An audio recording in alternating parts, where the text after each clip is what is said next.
A volta do feriadão foi violenta nas estradas da Baixada Santista. 2 assaltos e uma tentativa foram registrados em diferentes rodovias da região.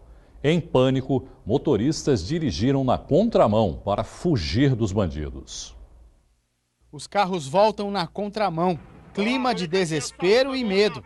A pessoa que registra as imagens parece não se conformar com o que vê. Até o caminhão ali da Citrosuco manobrando, olha lá, ó. Molecadinha metendo louco lá na frente, tá assaltando, hein?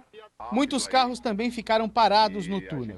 Aqui, além de medo, revolta. Denuncia aí, tá? Denuncia nas redes sociais aí, porque para que se tome uma providência, para que no final do ano aí já esteja uma boa segurança, seja preparada aí para essas pessoas que vão estar subindo aí, né? O comandante da Polícia Rodoviária no litoral explica que o que ocorreu na rodovia dos Imigrantes foi uma tentativa de assalto. Sentido capital, sentido norte, nós tivemos por volta das 11 horas e 12 minutos a tentativa de um roubo. Nós recebemos essa informação por meio do Sistema 90 e também por meio da concessionária que administra o sistema, do Centro de Controle Operacional da concessionária, que possui policiais dentro, e já começou esse monitoramento via câmeras e em 90 segundos a viatura do policiamento rodoviário chegou ao local.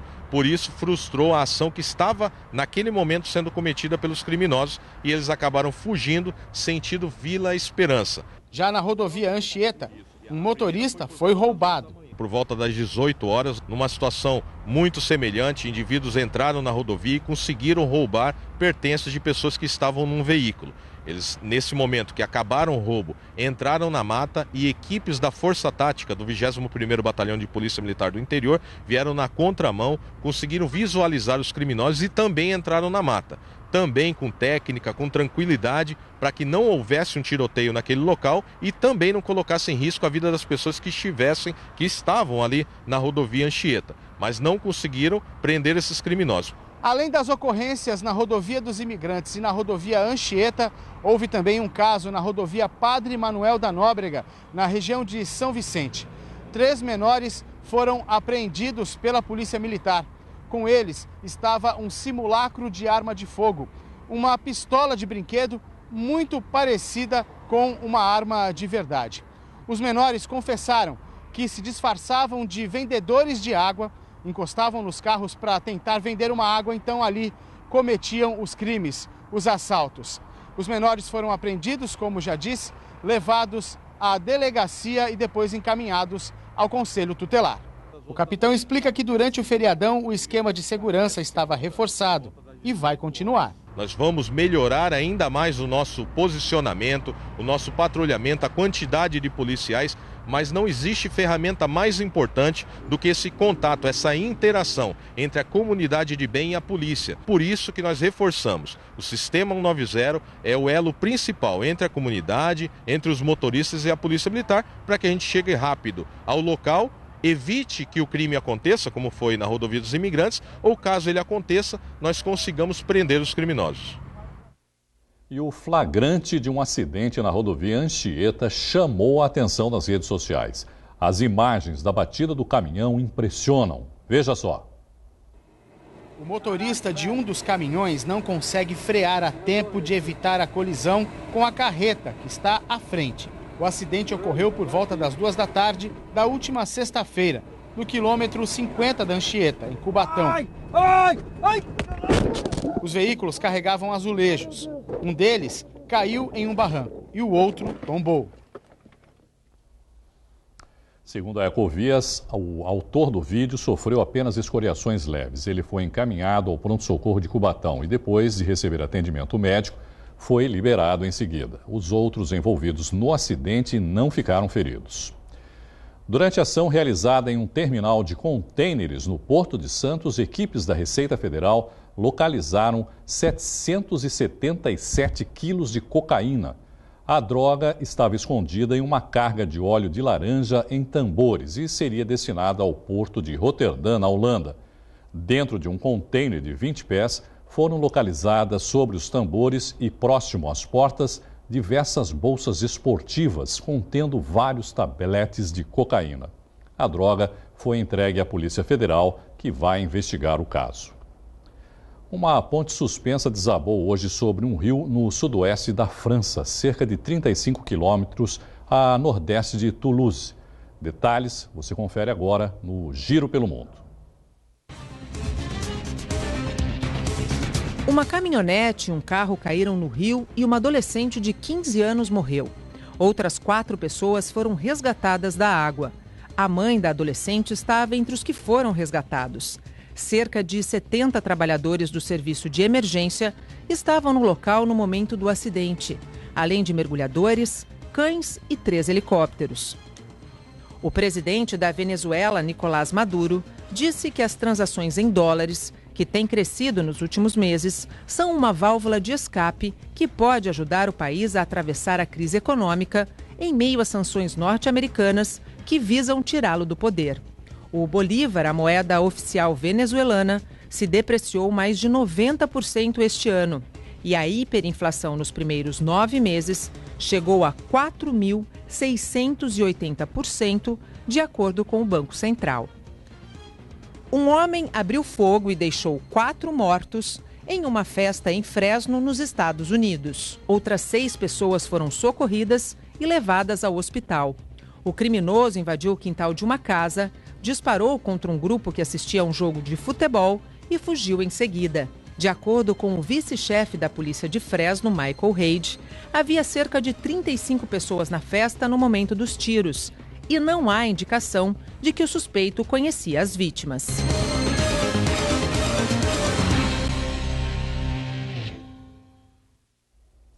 Sábado foi dia de clássico entre Santos e São Paulo, jogo histórico, mas não pelo número de gols ou pela importância do resultado para o Campeonato Brasileiro, mas sim porque a partida contou com a presença de um presidente da República pela primeira vez na Vila, acompanhando um jogo do Peixe. Centenas de pessoas aguardavam do lado de fora do forte, no Guarujá, onde Bolsonaro estava hospedado. O presidente se aproximou, tirou fotos, acenou para o público e a comitiva seguiu para Santos. Na balsa, Bolsonaro cumprimentou os policiais militares que fizeram a escolta e posou para fotos. Também acenou para quem fazia a travessia em outra balsa. O exército esteve no Urico Mursa, onde existia a expectativa de uma passagem do presidente, mas ele foi direto para a Vila. Na padoca dos santistas, ponto de encontro em dia de jogos, faixa de boas-vindas ao presidente. E tinha torcedor comemorando a presença do Bolsonaro do lado de fora do estádio Urbano Caldeira. Torcer para o Santos, porque o Santos vença. Nós somos do interior de São Paulo, Limeira, e para homenagear o nosso presidente que vai deixar esse país em ordem e acabar com a sonegação, se Deus quiser. Na chegada ao estádio, Bolsonaro foi recebido pelo prefeito Paulo Alexandre Barbosa e pelo presidente do Santos, José Carlos Pérez, no Memorial das Conquistas. Ganhou e vestiu uma camisa do Alvinegro. Ao subir para o camarote, não falou com a imprensa e foi recepcionado com festa pelos torcedores. No camarote, Bolsonaro agitou a camisa do Santos para a torcida, vestiu e foi ovacionado.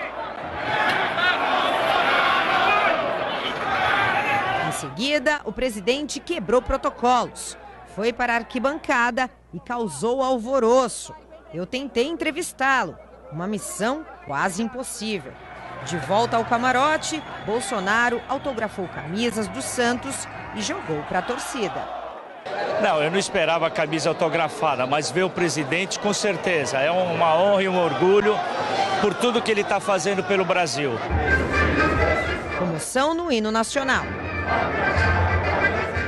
Agora sim, começa o clássico. Em campo, Santos e São Paulo duelam para marcar. No primeiro tempo, o Peixe balança a rede. A galera vai ao delírio. O presidente também.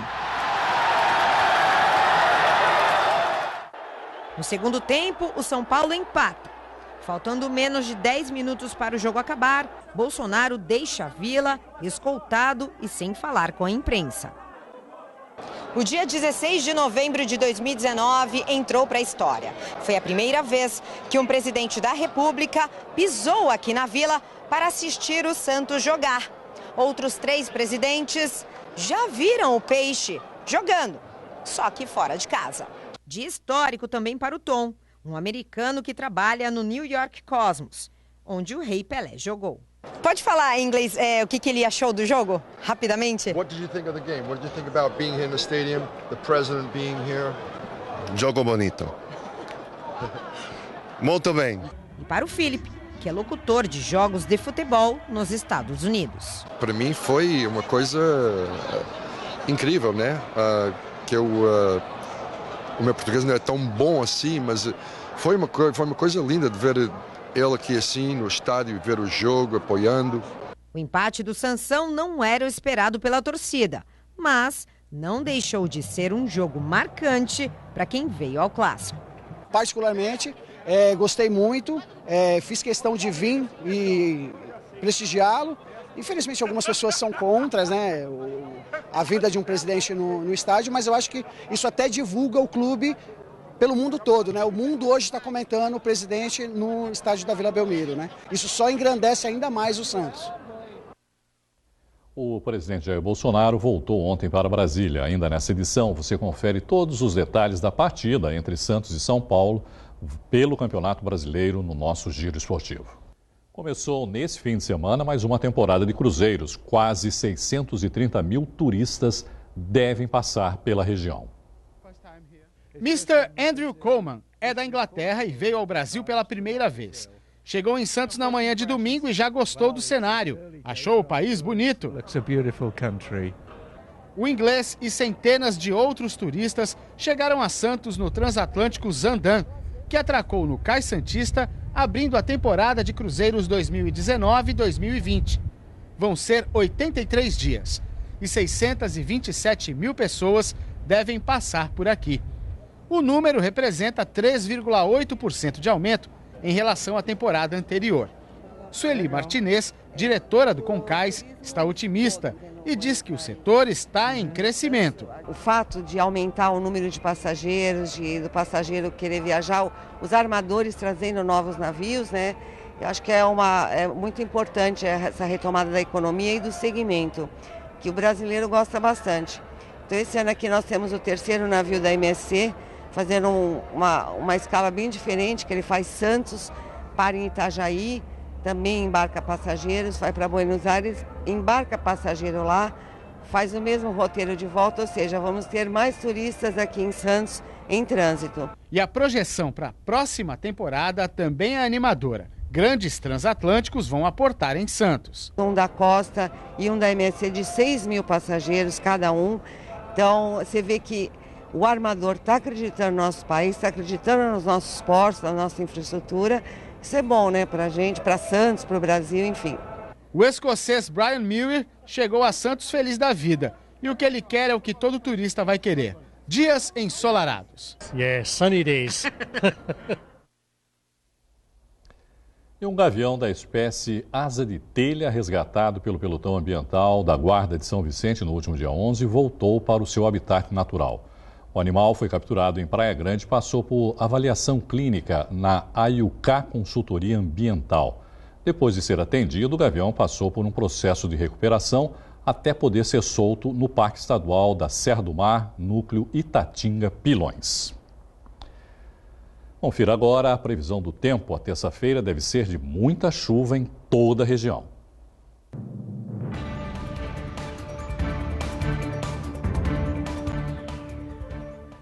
Em Santos, o dia começa com chuva e o tempo fechado deve se estender ao longo de toda a tarde e a noite. Temperaturas variam entre os 20 e os 25 graus. Em Guarujá, deve chover também o dia todo. Mínima será de 20 e máxima de 25 graus. Mesmo cenário em Cubatão, onde há 90% de chances de chover. A mínima será de 22 e a máxima de 26 graus. Chuva ao longo de todo o período em São Vicente. Temperaturas giram entre os 21 e os 25 graus. Terça chuvosa em Praia Grande e temperaturas em queda. A mínima será de 20 e a máxima de 25 graus. Mongaguá terá muita chuva também, mas a temperatura fica um pouco mais alta em relação às outras cidades da região, com máxima de 26 graus. A mínima será de 22. O Instituto Nacional de Advocacia, o INAD, entrou com um pedido de impeachment do presidente do Supremo Tribunal Federal, Dias Toffoli. O ofício foi entregue para a Ordem dos Advogados do Brasil. E outro ministro do STF, Gilmar Mendes, foi o motivo de manifestações em vários estados. Quem foi às ruas pediu o afastamento do ministro. Saiba mais no Brasil em 1 Minuto. Os manifestantes também pediam que o ex-presidente Lula, do PT, volte à prisão. O protesto se concentrou em torno de 2 carros de som em frente à Fiesp, a Federação das Indústrias do Estado. Foram registradas manifestações também na orla de Copacabana, no Rio de Janeiro, e em Brasília. Com o fim da possibilidade de prisão após a condenação em segunda instância, o ex-presidente Lula, José Dirceu e outros condenados pela Operação Lava Jato foram colocados em liberdade. Dias Toffoli, presidente do STF, que deu o voto de desempate, votou de acordo com o entendimento de Gilmar. Um navio patrulha da Marinha iniciou nesta segunda-feira uma vistoria no litoral do Piauí. De acordo com a Capitania dos Portos, durante sobrevoo na região do Delta do Parnaíba, foram avistadas novas manchas de óleo e o Instituto Chico Mendes de Conservação da Biodiversidade estima que exista cerca de 1 tonelada da substância na região. O cantor Reinaldo, conhecido como Príncipe do Pagode, morreu nesta segunda-feira. A informação foi confirmada pela assessoria de imprensa do artista. Reinaldo, que lutava contra um câncer no pulmão há cerca de 4 anos, chegou a ser levado ao Hospital Albert Einstein, em São Paulo, mas não resistiu. No começo do jornal, vocês puderam assistir a reportagem especial sobre a presença do presidente Jair Bolsonaro no clássico Santos e São Paulo. O jogo acabou empatado em 1-1, mas foi suficiente para garantir o Santos na fase pré-Libertadores do ano que vem. O técnico Sampaoli ainda não sabe se continua no Peixe em 2020. Mais de 14.600 torcedores lotaram a Vila para assistir o clássico Sansão. O jogo, que rendeu R$602 mil ao Santos e que contou com a presença do presidente Jair Bolsonaro, começou com o domínio do Peixe logo de cara. Aos 6 minutos, Evandro foi derrubado por Arboleda dentro da área. Pênalti. Na cobrança, Carlos Sanches balançou a rede. 1-0 para o Peixe, para delírio da torcida. E do presidente, que comemorou o gol.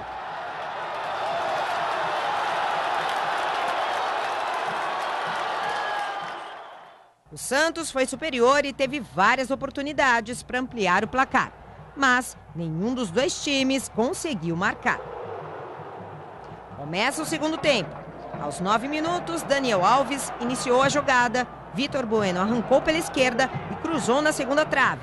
A zaga santista não conseguiu afastar o perigo, a bola sobrou para Daniel Alves, que dominou e chutou firme e empatou o jogo, 1-1. Com o empate, o tricolor cresceu na partida, mas nenhuma das equipes conseguiu marcar. Final de jogo, 1-1. Segundo tiempo cedimos un poquito el protagonismo. Más allá de eso, creo yo que las situaciones de gol del segundo tiempo fueron mucho más claras las nuestras que las del rival. O argentino falou sobre a presença de Bolsonaro na plateia. El presidente tiene derecho a ir donde quiera. Yo no soy quien, yo soy un entrenador. No sé en qué cabeza cabe que yo pueda prohibir la entrada a alguien, y menos al presidente, siendo de otro país. Me parece hasta una falta de respeto. O treinador revelou que não fala com o presidente do clube, José Carlos Pérez, há 5 meses e vai se reunir com Paulo Autuori nesta semana para definir o planejamento para 2020. Sampaoli já adiantou que era um time competitivo. Todo dependerá del planteo del club y planteo si coinciden o no. Si no le puedo dar la que la gente quiere, no puedo ser tan irresponsable. E para falar mais sobre o clássico e os principais jogos do fim de semana, comigo aqui no estúdio, o jornalista do Santa Portal, Rodrigo Martins. Rodrigo, boa noite. Se diria que o Santos perdeu a chance de matar o jogo no primeiro tempo, Rodrigo? Boa noite, Irineu. Boa noite a todos. Concordo com você. O Santos foi bem superior no primeiro tempo, né? O time começou ali logo no começo da partida, já conseguiu abrir o placar, que é sempre bom, né? Num clássico você sair na frente, ainda mais jogando em casa, com o ambiente todo a favor, né? Vila lotada. E cria a expectativa de que vai, né, ganhar o jogo. E o Santos continua amassando São Paulo. Poderia ter ampliado numa bola por cobertura do Carlos Sanches, e acabou que o Santos perdeu muitas chances no primeiro tempo. Ainda no começo do segundo tempo, o Eduardo Sacha poderia ter feito segundo ali, o Thiago Volpi defendeu. E aí o São Paulo acabou aproveitando um vacilo numa saída de bola do Santos, pegou o time no contra-ataque. Daniel Alves mostrou aí toda a qualidade dele e empatou o jogo. Próximo compromisso é o Cruzeiro, que está lá namorando, né, com a zona de rebaixamento. O que dá para esperar desse jogo contra o Cruzeiro? O Santos assim tirou um peso, né? Já está confirmado na próxima Libertadores. E uma vitória aí contra o Cruzeiro, o Santos já se confirma dentro do G4 e garante uma vaga para a fase de grupos. Então é um jogo que o Santos precisa explorar a má fase do Cruzeiro, que ainda briga contra o rebaixamento, para somar mais 3 pontos e pelo menos garantir aí uma vaga entre os 4 primeiros. Aliás, o Santos perdeu lá, né? No primeiro turno, 2-0 com o Rogério Ceni, né? Sim, e agora o técnico é o Abel Braga, né? E o Cruzeiro continua na sua luta contra o rebaixamento. O Santos tem que aproveitar esse momento do time mineiro para somar mais pontos. E o São Paulo? O que dá para dizer para o São Paulo? Você acha que consegue chegar aí, pelo menos para disputar a Libertadores? O trabalho do Fernando Diniz também está ainda, né, balançando, né, Rodrigo? Então, o empate na Vila foi ali dos males o menor, né, para o São Paulo, que o Fernando Diniz vinha até bem positivo, pressionado. Né, empatar com o Santos na Vila. Não é nada mal, né, aceitável, né? Um resultado aceitável. Agora o São Paulo precisa voltar a jogar bem, a embalar uma boa série de resultados para seguir brigando por uma vaga na Libertadores. Quem ainda está devendo e continua devendo o campeonato inteiro é o Palmeiras, não é, Rodrigo? Empatou com o Bahia e viu o Flamengo aumentar ainda mais a distância. Né? Exatamente. O primeiro tempo ontem do Palmeiras foi bem abaixo do esperado. E o Bahia conseguiu abrir o placar no final do primeiro tempo. No segundo tempo, o Mano Menezes mexeu na equipe. A equipe do Palmeiras conseguiu reagir. Chegou ao empate. Poderia ter virado o jogo, mas com a vitória aí do Flamengo sobre o Grêmio, com o gol do Gabigol, o Palmeiras vê... são chances matemáticas, né? O Flamengo, a gente já pode dizer com certeza que será o campeão brasileiro. E o Flamengo jogando com um time bem modificado, né? O Flamengo está numa grande fase. Há que se ressaltar, né, também isso. Não foi com o time titular lá, né, com esse jogo contra o Grêmio. O time está muito confiante, muito embalado e ninguém vai tirar essa taça do Flamengo. Acho que o brasileiro já está resolvido. A Libertadores é outra história, mas o brasileiro... O Flamengo agora pode ser campeão. Esse pênalti aí foi meio... Um pênalti meio estranho, mas o Flamengo pode ser campeão sem jogar na próxima rodada, desde que o Palmeiras... Que já jogou, na verdade, né? Exatamente. O jogo contra o Vasco já foi dessa rodada, né? Que seria desse final de semana. Se o Palmeiras não bater o Grêmio, o Flamengo já é campeão no próximo final de semana. Corinthians e Inter, 0-0, seguem sonhando com a Libertadores, resultado que não foi bom para ninguém, né? Nem para o Corinthians, nem para o Inter. Exatamente, um jogo bem fraco, né? Bem abaixo aí da expectativa para dois times que brigam por vaga na Libertadores. Olha, o jogo do Santos foi um empate, mas foi um bom jogo, vamos dizer assim. Esse foi um empate, mas foi um jogo... O placar final do jogo foi a nota da partida. Dá para a gente resumir dessa maneira. Bom, o Inter é o 7º colocado com 50 pontos, o Corinthians é o 8º, também com os 50 pontos, quer dizer, ficaram estacionados, né, os dois. Corinthians ainda na briga e torcendo. Se o Flamengo for campeão da Libertadores, abrir mais uma vaga. Fica bom para o Corinthians. Bom, para finalizar, os meninos do Sub-17, campeões mundiais, conseguiram 2 viradas importantes, né? Na semi contra a França, perdendo por 2-0, conseguiram virar 3-2. E aí ontem, perdendo também por 1-0 para o México, conseguiram virar o jogo, quer dizer... Uma seleção de superação, eu diria, essa do Sub-17, né, Rodrigo? A seleção brasileira Sub-17 que, se a gente lembrar o começo do ano, ficou fora do hexagonal sul-americano. Bom, na verdade, nem deveria disputar esse campeonato, né? Só disputou porque era país sede. Exatamente. Mas porque a Bolívia, assim, né, acho que desistiu e aí veio para o Brasil e o Brasil entrou como país sede. Exatamente. Mesmo assim, o Brasil, a CBF confiou no trabalho da comissão técnica, isso foi importante. E o mesmo grupo de jogadores aí, bem treinado, com uma boa preparação, conseguiu esse título. A gente destaca o Sandri e o Caio Jorge. O Caio Jorge fez um gol de pênalti, que são jogadores do Santos que estão nesse elenco que foi campeão mundial. E parabéns aos meninos, foi uma vitória merecida e conquistada na base da superação. Obrigado, viu, Rodrigo? Boa noite para você. Obrigado, Irineu. Boa noite a todos. E no fim de semana prolongado, Santos se transformou em um polo cultural bem singular. Festival Geek de Santos. Festival você já sabe, são várias atividades no mesmo lugar, a galera vem para se divertir, curtir. Mas o que é um festival geek? Aliás, o que é geek? O que é ser geek? Fui perguntar então pro curador do festival. Ser geek é você gostar de cultura pop, mas além de cultura pop também gostar da parte tecnológica. Porque tem aquela diferenciação, né? Por exemplo, existe o geek, existe o nerd, existe o otaku. Por exemplo, o nerd ele gosta mais da leitura, gosta mais do gibi, ele é mais focado na parte mais, digamos, antiga dos eventos.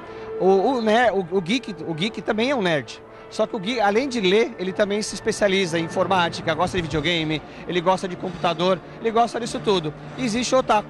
O otaku, ele também é um geek, gosta de cultura pop, mas é mais voltado para a cultura japonesa. Sendo assim, a gente pode dizer que ser geek é gostar de heróis. E, é claro, usar as camisetas deles. Que o diga o Lucas. Você tá com a camisa dos Vingadores, né? Ultimato.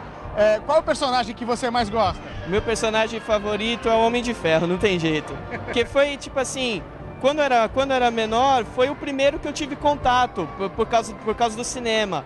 Aí, através dele, que eu comecei a entrar no mundo de quadrinhos, mundo da Marvel, também o mundo da DC também, que eu não tenho essa também de, ou Marvel ou DC. Eu gosto de tudo, eu gosto de aproveitar.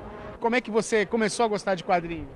Meu pai, ele trouxe uns quadrinhos pra mim do Lanterna Verde, e aí eu comecei a ler, eu gostei bastante e comecei a colecionar os quadrinhos. O que você mais gosta hoje nos quadrinhos? Cara, o que eu mais gosto é a arte. E é claro, não dá pra falar de geek e deixar de fora os cosplayers.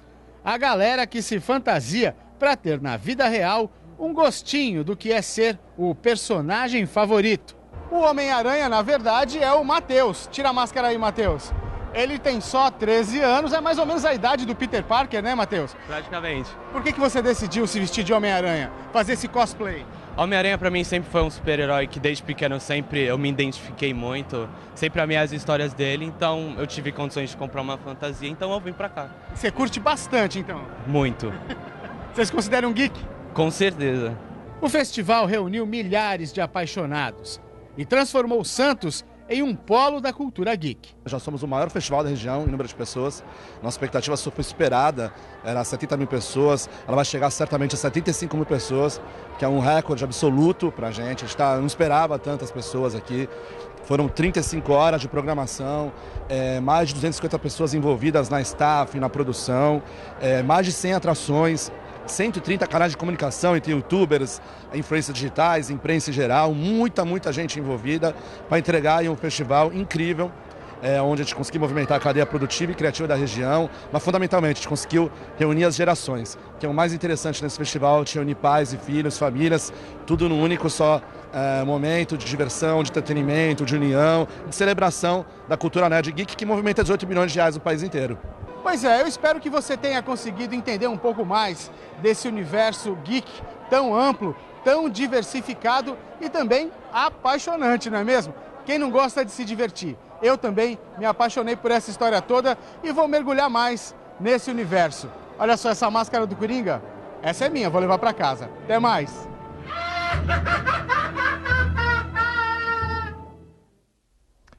A edição de hoje termina aqui. Pelo Santa Portal, você continua bem informado. Tenham todos uma ótima noite e até amanhã. Tchau.